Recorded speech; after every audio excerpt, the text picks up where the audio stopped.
Skyrim, Batman Arkham City, Minecraft, Portal 2. These are just some of the video games released in 2011 that took the world by storm. I could go on, of course, but a video in which I just list the titles of really good games probably wouldn't be that exciting. Besides, you're not here to hear about the good stuff that burst onto the scene in 2011. You want to know which games limped painfully onto shelves and received a tongue-lashing from critics before finally curling up in a ball and dying.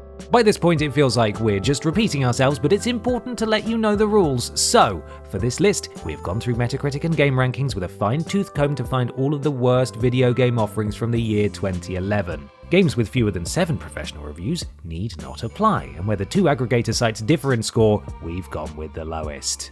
I'm Ben from TripleJump, and here are the 10 worst games of 2011. Number 10. X-Men Destiny. Wii, 36%. Prior to its release, X-Men Destiny made a lot of promises. It was meant to be a title with RPG elements that would allow players to customize their own mutants and give them a branching storyline that would develop based on the choices they made. In the end, X-Men Destiny delivered on very little of that. The game takes place in an alternate timeline where Professor X has been killed and a mutant-hating group called the Purifiers is going around murdering mutants with reckless abandon. Players become one of 3 new mutants and can choose to side with the X-Men, who just wish to live in peace and with other humans, or Magneto's Brotherhood, who are vying for supremacy. The game didn't end up being the worst ever made, but it did fail to live up to expectations. The combat was overly simple, the level design was basic, and the controls were clunky in places, especially on the Wii. X-Men Destiny was a good premise, executed poorly. Had enough time and effort been put into it, audiences would have ended up with a truly interesting RPG where their choices did actually matter. What they got, however, was a fairly linear affair, with repetitive gameplay and a serious lack of substance. Number 9. NCIS, Xbox 360, 35%. Point-and-click puzzlers have been around for almost as long as video games have, and there are a great number out there that are absolutely fantastic. NCIS is not one of them. The TV show on which the video game is based is hugely popular. It follows a team of Naval Criminal Investigation Service special agents as they solve various grisly crimes. It's your standard police procedural fare, but it's good at what it does. The NCIS video game, on the other hand, was nothing more than a lazy cash grab. At its core, NCIS was a point-and-click puzzler, but the problem was that the puzzles were unchallenging and uninspired. Technically speaking, NCIS was fine. The graphics were okay, but nothing to write home about, and by and large, the whole thing functioned as it should have. The story was very poorly written, though, and the voice acting was abysmal. Admittedly, the acting in the show isn't the world's best, but it is passable. To add further insult to injury, upon release the game retailed for $40 but offered up only around 4 hours of gameplay, which didn't even have any replay value. Jeez, someone call the police. Someone's tried to murder a beloved franchise. Lock 'em up. Number 8. Star Raiders, Xbox 360, 35%. If you were around in the 70s and 80s, you might fondly remember the original Star Raiders and long for a modernized version of the game. I am here to tell you, though, that the 2011 remake is not the droid you're looking for. The original was praised for the innovations it brought to the space combat simulation genre, and though it may look quaint by today's standards, it was to the Atari 8-bit what Halo was to the Xbox, i.e. the reason to own one. Star Raiders 2011, on the other hand, was probably a good reason to launch your Xbox 360 through the nearest window. Though some critics praised the game's graphics, there weren't an awful lot of compliments paid elsewhere. Naturally, the remake drew comparison to its predecessor, with most outlets finding that the uninspiring gameplay made for a very lackluster experience. The upgrade system and variety of ships did help to modernize Star Raiders, but the repetitive missions and clunky controls prevented the game from capturing the attention of a new generation. Fans of the original might have gotten a bit of a nostalgia hit, but it's more likely that, like the new players, they walked away disappointed. Even mindless violence seems boring today. Number 7. The Arse Kickers, PC, 31%. There is nothing wrong with paying homage to video games of the past as long as you make a decent job of it. Though it did its best to imitate 2D beat-em-ups like Streets of Rage and Double Dragon, the Arse Kickers missed the mark by a country mile. Admittedly, the Arse Kickers was a budget title, and so critics weren't expecting much to begin with, but the game still, somehow, managed to disappoint. The gameplay in the Arse Kickers was alright for a short time. Those who played for too long, however, found the game quickly became repetitive. Sure, beating up endless goons is a lot of fun, but when there's nothing to break it up, it soon gets old. The gameplay wasn't the only one-trick pony on display, as The minute bank of sound effects and music soon began to grate on players' nerves after they'd heard it for the several hundredth time. The visuals weren't great either, and though they were fine when static, once in motion, they looked pretty awful. The Arse Kickers was probably the sort of game that would have fared well as an arcade cabinet, as when played in short bursts, it wasn't bad. It just wasn't something that should have ever been allowed into people's homes. Number 6. DreamWorks Kung Fu Panda 2, PS3, 31%. A movie tie-in on a worst games list? Groundbreaking. You could likely argue that, as adults, we probably aren't Kung Fu Panda 2's target audience, but just because you're aimed at children doesn't mean you get to be a crappy game. We grew up on the likes of Spyro the Dragon and Crash Bandicoot, both of which proved that games for youngsters can be good, and so Kung Fu Panda 2 will be judged accordingly. The game suffers from an awful lot of problems which were clearly brought on by a rushed development. The graphics were plagued by frame rate issues and choppy animation that made it look more like something in the early stages of development than an actual finished game. Mostly, the combat consisted of little more than mashing the light and heavy attack buttons, but the controls were unresponsive and the collision detection was wonky. What puzzles there were required little thought, as Poe would chime in immediately with a very obvious hint. Could Kung Fu Panda 2 have been a great game with just a little more love and care?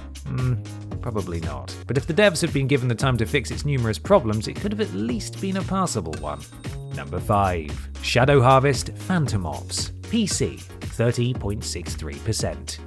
Shadow Harvest Phantom Ops was a game that made an awful lot of bold claims. According to its description on Metacritic, it had amazingly realistic graphics, a refreshingly different storyline, and was a completely new interpretation of the tactical action genre. Now, I don't want to call anyone a liar, but whoever wrote that blurb has certainly been pretty lax with the truth. The game follows Aaron and Maya as they team up to take down an African warlord. Aaron is the guns-blazing, meathead soldier type, whilst Maya is the stealthier sort. Players could switch between the two at will, which made for an interesting gameplay mechanic. At least, it would have if the game hadn't been linear to the point that there was basically only one way to achieve each objective. On a technical level, Shadow Harvest was fine, but just because your controls work doesn't mean you're going to be a good game. Players found that the difficulty was all over the place. They'd be breezing through levels 1 minute, then riddled with bullets the next, which wouldn't have been a huge problem if the checkpoints hadn't been so sparse. Overall, Shadow Harvest Phantom Ops was just kind of meh. It had a good idea, but failed to execute it properly, and so is doomed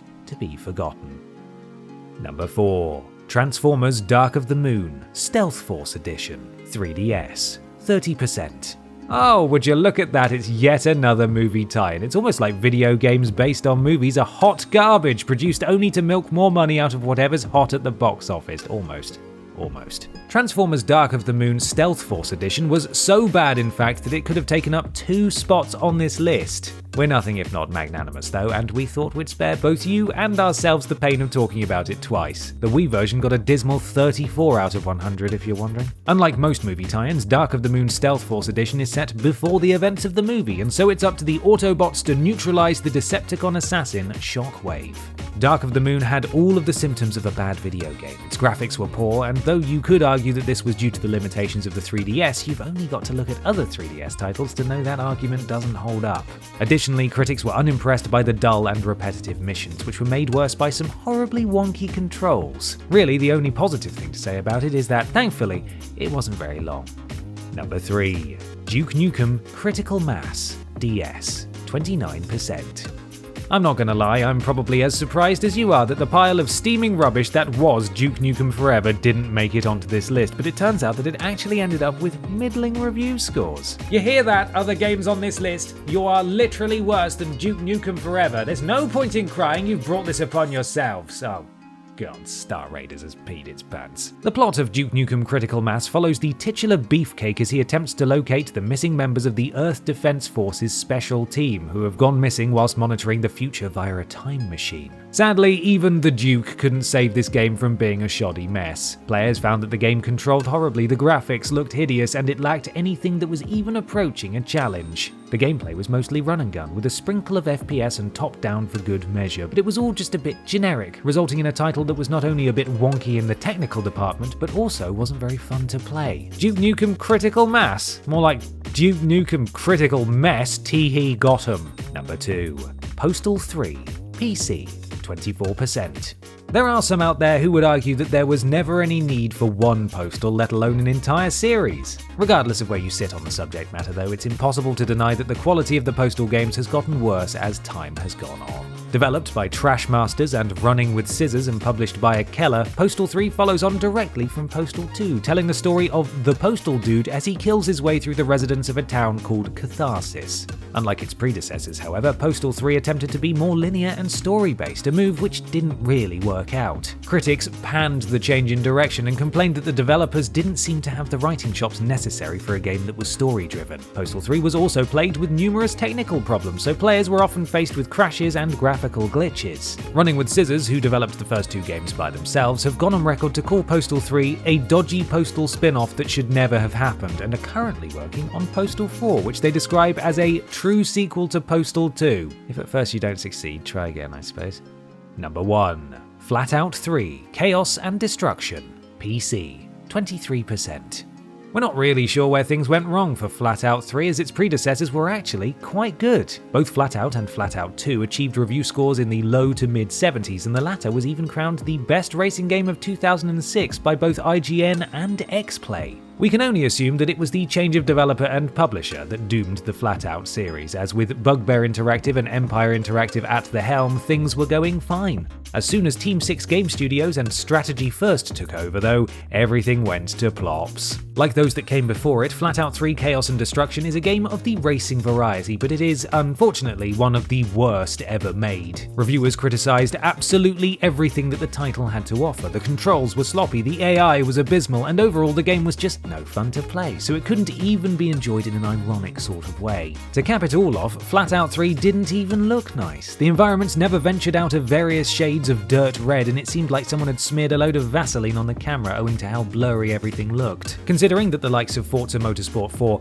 looked like this, the visuals in Flatout 3 really are unforgivable. So, well done Flatout 3, enjoy your moment of infamy. You've got about 30 seconds before James takes you out back and shoots you.